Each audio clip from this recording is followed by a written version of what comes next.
না 25 বছরের কেউ কাছে আমি সাহায্য চাইনি। আমি আপনাকে বলতেছি যে সাহায্য করবো না এটা বলি নাই, আপনি জায়গা মতো যান, গিয়ে চিকিৎসা করেন, অথবা আপনি চট্টগ্রাম মেডিকেলে ভর্তি হতে পারেন। চট্টগ্রামে মেডিকেলে ভর্তি ছিলাম, আমার কাছে কাগজ আছে। এখন ভর্তি হন আবার, আমি আপনাকে দেখে আসবো এবং আপনার চিকিৎসার যত খরচ আছে আমি নিব।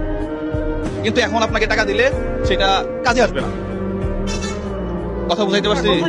না, আপনি টাকা তো লাগবে চিকিৎসা হওয়ার জন্য। আপনি আবার ভর্তি হন। আপনার ছেলে মেয়ে নাই?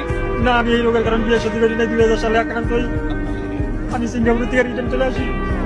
আচ্ছা, আপনি এক কাজ করেন, আপনি আজকেই প্রয়োজনে ভর্তি হন, আপনার চিকিৎসার দায়িত্ব এটা আমি নিলাম।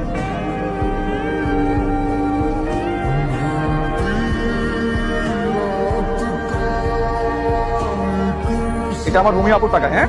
এখানে 5000 আছে, এই 5000 দিয়ে 10 টাকা লাগে ভর্তি হইতে, নাকি?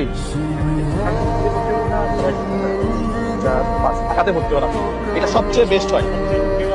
আসে নাই কেউ, কারো লাগবে না, বল আপনি পৃথিবীতে একা মনে করবেন। আমি একাই, আমার কেউ নাই। আপনি যাই ভর্তি হবেন, আপনি যাই ভর্তি হবেন, এরপরে আমি দেখুন 5000 টাকা দিয়ে ঢাকা চলে যাবো, গিয়ে ভর্তি হন। হ্যাঁ মামা, ওনার নাম্বারটা লিখে দেন, হ্যাঁ বাকিটা আমরা ফোনে কথা বলে নেব। আমি ওই যে আমার নাম্বার দিচ্ছি, ঠিক আছে? আপনি আপাতত ভিডিও বন্ধুরা এই ধরনের ভিডিওগুলো আপনারা একটু বেশি বেশি শেয়ার করবেন।